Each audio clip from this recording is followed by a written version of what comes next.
নমস্কার, প্রতিদিন 24/7 নিউজে আপনাদের সবাইকে স্বাগত। আমি দেখি আজ আমরা বেরিয়ে পড়েছি প্রাক পুজো পরিক্রমায়। এই মুহূর্তে আমরা এসে উপস্থিত হয়েছি আলিপুর সার্বজনীন পুজো মণ্ডপে। তো এদের যে এবছরের থিম, এবং আমরা জানি যে সামনে মহালয়া এবং তারপরেই চলে আসছে আমাদের সবার বাঙালির প্রিয়, সবথেকে প্রিয় পুজো, যার জন্য বাঙালিরা সারা বছর অপেক্ষা করে, দুর্গা পুজো। তো সেই পুজো এবছর আলিপুর সার্বজনীন যে থিম তুলে ধরেছে সংলাপ, তার যে অসাধারণ চিত্রকলা, তো আমরা দেখে নেব, আমাদের ক্যামেরা পার্সনকে বলবো সেই চিত্রকলা আপনাদেরকে দেখাতে। আলিপুর সার্বজনীন কলকাতার অন্যতম একটি পুজো। প্রতি বছরের ন্যায় এবছর এই পুজোয় থাকছে বিশেষ চমক ও নানা বৈচিত্র্য। এবছর তাদের পুজোর ৭৯তম বর্ষ পদার্পণ করে। ক্লাবের সম্পাদক কৌশিক ভট্টাচার্য বলেন, তারা দেবদেবী বিভিন্ন রূপকে শুধুমাত্র মৃন্ময় নয়, চিন্ময় রূপে ফুটিয়ে তোলা হবে। তাদের সেই ভাবনাকে মূর্ত করে তুলতে চেয়েছেন শিল্পী অনির্বাণ দাস। আলিপুর সার্বজনীন সারা বছর মানুষ নিয়ে কাজকর্ম করে, তাই ৭৯তম বর্ষে যখন অনির্বাণ দা এমন একটা থিম আনলো যেখানে মানুষকে সরাসরি কাছে পাওয়া যাচ্ছে, মানুষের সংযোগ পাওয়া যাচ্ছে, তখন আমরা দ্বিতীয়বার ভাবিনি। ক্লাবের যিনি প্রেসিডেন্ট রয়েছেন দেবলীনা বিশ্বাস, ক্লাবের চেয়ারম্যান নীরজ কাজারিয়া, ক্লাবের সেক্রেটারি, ক্লাবের কনভেনার সাহেব দাস এবং আরও যারা এক্সিকিউটিভ কমিটিতে রয়েছেন, বিবেক কাজারিয়া, রাহুল দিওয়ান, আমাদের মনোজ লুনিয়ারা, প্রত্যেকে বললেন এর থেকে ভালো অপশন হতে পারে না।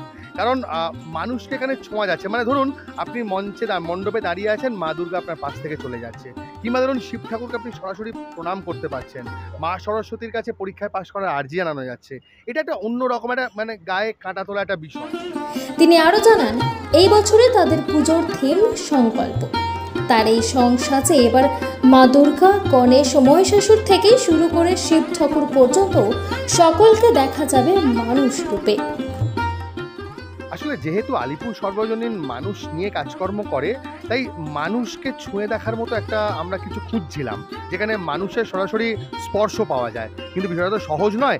এই কঠিন বিষয়টাকেই সহজ করে দিয়েছিল অনির্বাণ দা, যখন আমাদের এরকম একটা ধারণা দিয়েছিল, যেখানে এরকম একটা অভিনব একটা পরিকল্পনা, মানে মাকে, যদিও এখানে একটা দেখানো হচ্ছে হয়তো একটা জমিদার বাড়ি, যেখানে হয়তো মায়ের একটা রূপ রয়েছে, কিন্তু সেটা শুধুমাত্রই একটা দর্শনের জন্য। কিন্তু আসলে এখানে মা থেকে শুরু করে মহিষাসুর পর্যন্ত, গণেশ থেকে শুরু করে শিব ঠাকুর পর্যন্ত সকলেই কিন্তু একদম নরদেহে আমাদের সামনে উপস্থিত।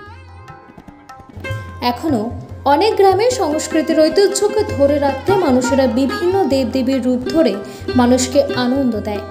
তাদের সেই লোক সংস্কৃতির অঙ্গই এবার এখানে দেখা যাবে। মানুষ মাতৃরূপী দুর্গাকে ছুঁয়ে প্রণাম করতে পারবে, যেন মনে হবে মা আমাদের সামনে দিয়ে হেঁটে যাচ্ছেন। যদিও একটা সনাতনী মূর্তি থাকবে, কিন্তু তাতেও থাকবে সাবেকিয়ানার ছোঁয়া। এই মানবের মধ্যে দেবতার অপূর্ব রূপ মূর্ত করে তোলা হচ্ছে আলিপুর সার্বজনীন দুর্গোৎসব কমিটির পূজা মণ্ডপে। আজও গ্রাম বাংলায় যে সমস্ত মালদা, তারপর ধরুন পুরুলিয়ার প্রত্যন্ত অঞ্চলে, শান্তিনিকেতন, এইসব জায়গায় যারা এখনও পালা গান করেন, বাদ্যকার হিসেবে রয়েছেন, গায়েন হিসেবে রয়েছেন, তারা এই সং বিষয়টাকে আজও বাঁচিয়ে রেখেছেন। মানে দেবদেবী সেজে মানুষের শরীরের মধ্যে দিয়ে তাদেরকে মূর্ত করা, মানে শুধুমাত্র চিন্ময়ী রূপ নয়, চিন্ময়ী মায়ের মৃন্ময়ী রূপটাকেও আমরা এখানে সরাসরি পাবো। ব্রহ্মস্বরূপকে আমরা এখানে নরদেহে, নারী দেহে দেখতে পাবো, যা ৭৯ বছর বয়সে আমাদের কাছে একটা প্রচণ্ড বড় পাওনা। আমি ক্লাবের সাধারণ সম্পাদক কৌশিক ভট্টাচার্য।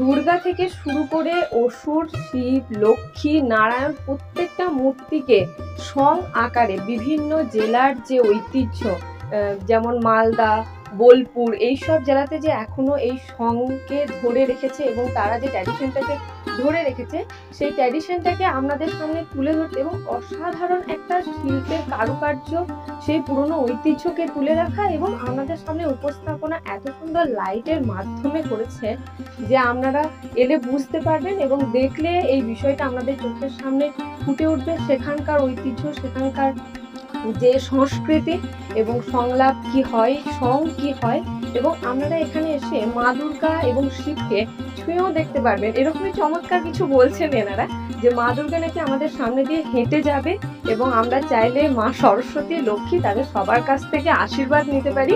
তাদের এই চমৎকার প্রদর্শন দেখতে অবশ্যই আলিপুর সার্বজনীনে আমরা এসে উপস্থিত হন।